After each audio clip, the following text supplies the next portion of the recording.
Bismillahirrahmanirrahim. Assalamualaikum warahmatullahi wabarakatuh. Alhamdulillah. Assalatu wassalamu ala rasulillah wa ala alihi wa sahbihi wa man walah wa la hawla wa la quwwata illa billah, amma ba'd. Ma'asyiral muslimin wal muslimat rahimani wa rahimakumullah. Alhamdulillah kita bisa berjumpa lagi. Pada kesempatan kali ini kita akan membahas salah satu tema yang seringkali ditanyakan oleh sebagian masyarakat, yaitu bagaimana seorang muslim menyikapi harta yang ditengarai berasal dari penghasilan haram dari saudaranya. Misal, seorang muslim yang diundang makan oleh tetangga atau saudaranya, di mana saudaranya itu penghasilannya haram dan dia tahu. Atau misalnya seorang muslim yang ditraktir oleh teman kantornya atau teman sejawatnya, di mana penghasilan temannya ini juga berasal dari yang haram, baik berupa di dalamnya mengandung unsur riba atau di dalamnya ada unsur perjudian dan yang semisalnya. Apakah kita sebagai pihak yang menerima ajakan tersebut dibenarkan menerimanya, dan itu hal yang haram buat mereka saja, buat si pelakunya saja, sementara kita orang lain yang menerima atau diberikan hadiah, apakah tidak kena hukum tersebut? Sebagaimana misalnya seorang yang sehari-harinya hidup bergelimpangan dengan riba, ya, orang yang kerjanya di misalnya rentenir, ya, di bank keliling atau semisalnya. Lalu orang itu makan siang, ya, di pinggir jalan atau di warteg atau di tempat nasi padang. Apakah lantas para penjual tersebut, ya, nasi padang, warteg dan seterusnya, kena cipratan harta haram yang berasal dari mereka ini? Ya, padahal yang mereka jual jelas ya benda-benda atau makanan yang halal. Baik, jamaah sekalian, para ulama kita dalam masalah ini ada dua pandangan. Ketika seorang muslim mengetahui saudaranya berpenghasilan dari asal-usul haram, harta yang haram. Yang pertama yang mengatakan bahwa tidak ada masalah, boleh-boleh saja, ya, orang lain yang mendapatkan harta itu baik berupa hadiah, ya, atau ditraktir tadi, atau memang dengan judul sedekah dari mereka. Ya, hal ini berdasarkan perilaku para salafus soleh, ya, para sahabat Nabi. Ya, saya ambil contoh dalam riwayat Imam Baihaqi, ya, rahimahullah, di dalam kitab Sunanul Kubra, bahwasanya Ibnu Umar radhiyallahu anhuma ditanya oleh seorang pemuda di mana tetangganya itu pekerjaannya haram. Ya, pemuda itu berkata, "Innali jaron yakulur riba." Saya punya tetangga saya itu sehari-harinya makannya riba. Au qala khabithul kasb, atau dia berkata penghasilannya buruk. Ya, penghasilannya berasal dari hasil-hasil yang buruk. Wa rubbama da'ani li ta'amihi.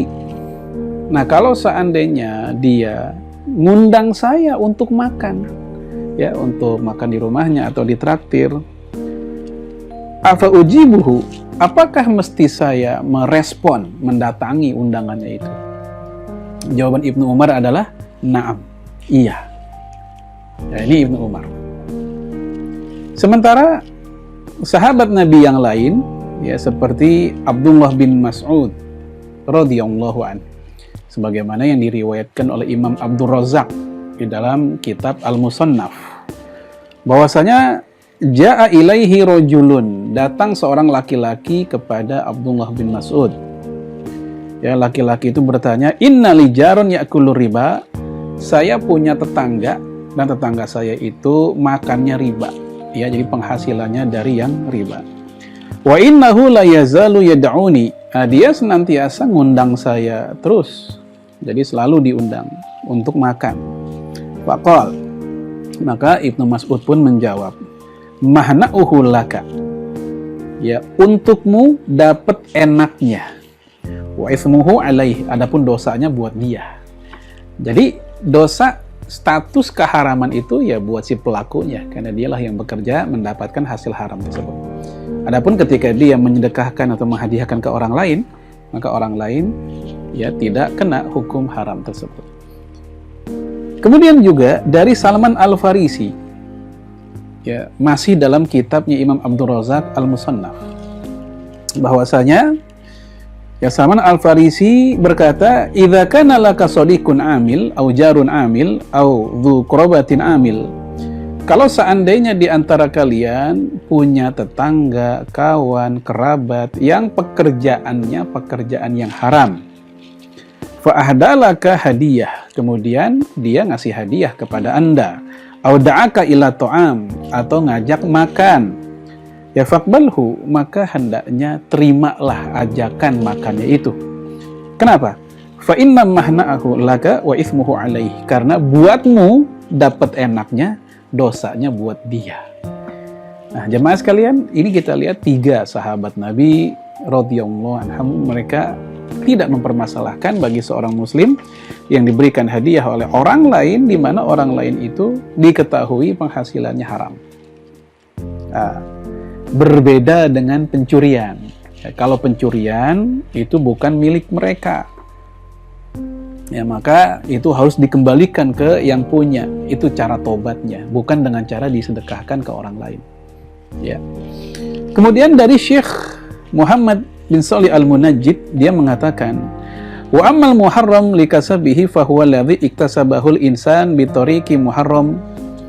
Penghasilan yang haram-haram yang diperoleh dengan cara pekerjaan yang haram, kabai'il khamri, seperti jualan minuman keras, awit ta'amul birriba, atau berinteraksi dengan riba, au ujratil ghina, atau upah untuk para penyanyi, ya, wazina, dan juga upah untuk para pezina, wa nahwa dzalik, dan yang semisalnya, fa hadza al-malu haramun ala man iktasabahu faqat. Maka ini semua haram buat mereka saja, si pencarinya saja. Amma idza akhadhahu minhu shakhsun akhar, tapi kalau orang lain yang mengambil harta tersebut bitoriki mubah, dengan cara yang mubah, ya dihadiahi atau terjadi jual beli misalnya, fala haraja fi dzalik, maka sama sekali tidak ada masalah. Kama law tabarra'a bihi li bina'i masjid, contoh ketika dia ya menjadikan hartanya itu sebagai pemberian sukarela untuk pembangunan masjid, au daf'ihi ujratan li amil indah, atau untuk menggaji pegawainya, au anfaqa minhu ala zaujatihi wa auladihi, atau untuk menafkahi istri dan anak-anaknya, fala yahrumu ala haula'il intifa'u bihi. Nah, buat mereka itu tidak diharamkan memanfaatkannya. Ya, apalagi seandainya kalau untuk anak dan istri mereka nggak ada pilihan lain, ya kecuali itu dari suaminya yang penghasilannya haram. Wa innama yahrumu ala man iktasabahu bitariqi muharram faqat. Ini semua haram bagi mereka yang memang pekerjaannya seperti itu. Jadi haram buat si subjek, si pelakunya saja. Adapun orang lain yang menerima tidak. Nah, ini pendapat yang pertama, mereka tak mempermasalahkan. Nah, pendapat yang kedua atau sikap yang kedua adalah sikapnya Abu Bakar As-Siddiq radhiyallahu anhu. Ya, dalam kisah terkenal yang diceritakan oleh Imam Bukhari, ketika Abu Bakar As-Siddiq dia diberikan susu, udah diminum, begitu dia tahu itu berasal dari sumber yang haram, maka dia pun memuntahkannya. Nah, ini sikap Abu Bakar. Atau misalnya dalam hadis Nabi Shallallahu Alaihi Wasallam yang diriwayatkan oleh Imam Muslim, Nabi mengatakan, man waqa'a fi syubhat waqa'a fil haram. Ya, siapa yang jatuh dalam perkara yang syubhat, maka dia jatuh pada perkara yang haram. Nah, ini ajaran dari Rasulullah untuk bersikap hati-hati dengan yang gray area, syubhat. Maka di antara dua sikap ini, ya sikap yang kedua tentu sikap yang paling aman. Namun kadang ada sisi-sisi ya haraj, ya sulit komunikasi membicarakannya kepada orang yang mengajak, apalagi kalau dia tetangga yang sangat dekat, kawan yang sangat dekat, atau kerabat kita sendiri. Ya, tentu kalau kita berkali-kali menolak ajakannya, ini akan berdampak besar atas hubungan kita dengan mereka. Sekali dua kali kita tolak mungkin masih bisa, tapi kalau berkali-kali selalu menolak tentu akan ada tanda tanya dari mereka. Nah, dalam kondisi seperti itu, dalam rangka menghindar mudarat yang lebih besar, maka mengambil pendapat yang pertama itu bisa kita lakukan. Inilah sikap seorang muslim terhadap ajakan atau pemberian dari orang yang penghasilannya haram. Ada dua sikap seperti tadi. Pendapat yang paling hati-hati adalah yang kedua. Namun dalam kondisi tertentu yang sulit bisa jadi pendapat pertama dijalankan. Semoga bermanfaat. Hadanallahu wa iyyakum ajma'in. Assalamualaikum warahmatullahi wabarakatuh.